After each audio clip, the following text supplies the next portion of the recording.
Okay, so we are still here, but I need some sort of direction. Where is this going? But wait, something's happening. Oh yes, I see. When an intellectual property becomes famous, the consequence is merchandise, and Tintin is no exception from that. After Hergé's death and no more new stories to publish, other things had to be brought out, and one of these things are board games. But how to turn Tintin into a board game? Well, let's find out and take a look at Who Kidnapped Professor Calculus.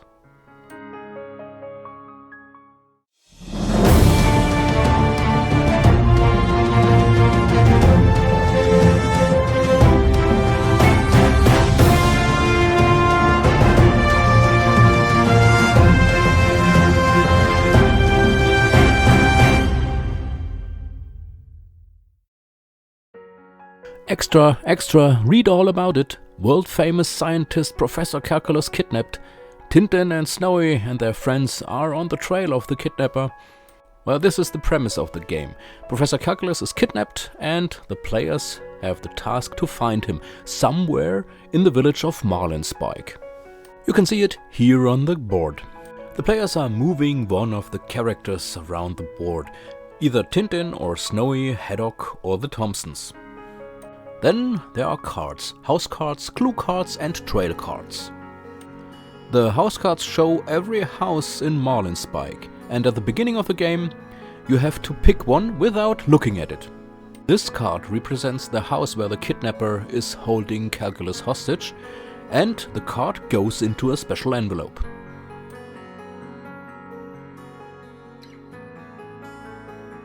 The rest of the house cards are placed face down next to the game board. They play an important role later. So here we are. Those cards are prepared now. Next up are the clue cards. They show objects that the kidnapper carried with him. On the run he lost 2 of the objects. You can recognize him by that. Therefore, 2 of the cards are drawn face down and placed on the board. The rest of the clue cards is put aside. Next are the trail cards. They show the kidnapper in different outfits. All the cards are placed on the board.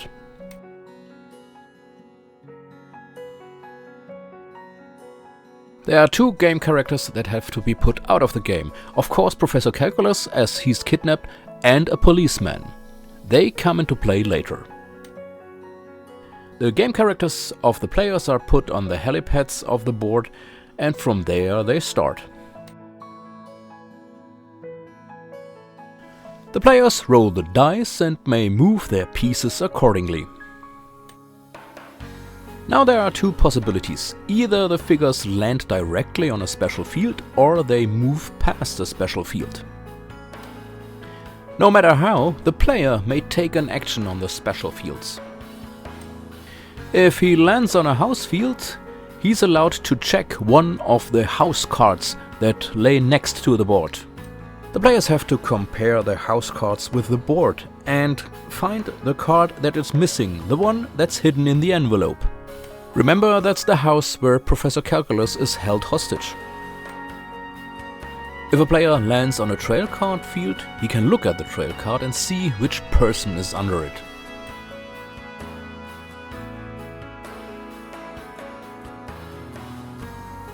If the player lands on a clue field or passes it, he can look at the corresponding clue card and see which item the kidnapper has lost, in this case the hat.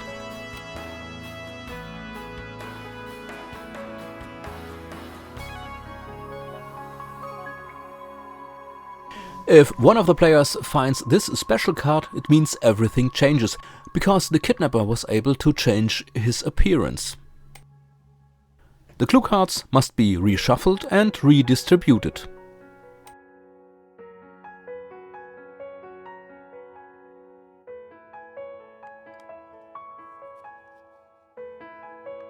So here we are.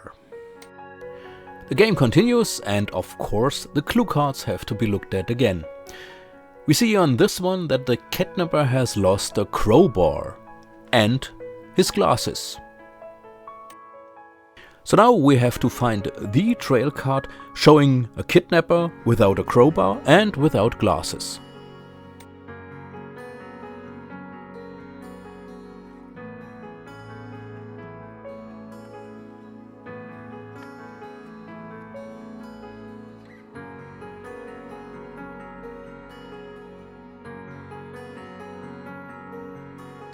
Ah, there he is. Of course, each player works for himself and everyone tries to find the kidnapper and the professor on their own. And of course, the house cards will continue to be examined. If a player thinks he knows where the kidnapper is and in which house Professor Calculus is being held, he must move his pawn to the corresponding house. Then he takes the figure of the professor and places it on the house. Next, he takes the policeman and places him on the kidnapper. Then comes the exciting moment. The player checks whether his results are correct. If the results are wrong, the player is taken out of the game and the others try to solve the puzzle. But we see it's the right house. And here we have the kidnapper. And when we compare him to the clue cards that are lying next to the board, then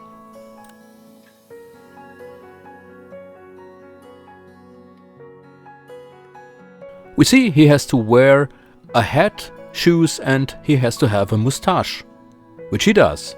So, puzzle solved.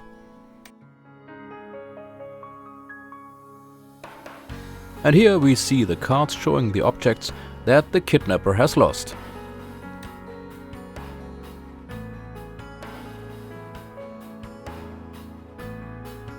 On the game board there are two helipads and a railway. Both allow the player to move faster. If you look at the gameplay, you can see the fundamentals of Clue. It has been modified a bit since no murder has happened here, and the card that completely shuffles the game does not exist in Clue.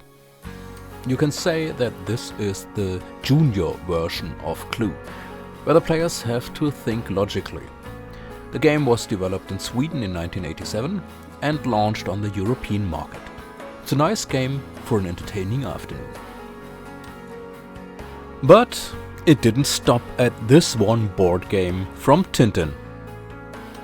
The unbroken success of the comic meant that more was produced. But that's an interesting story for another time.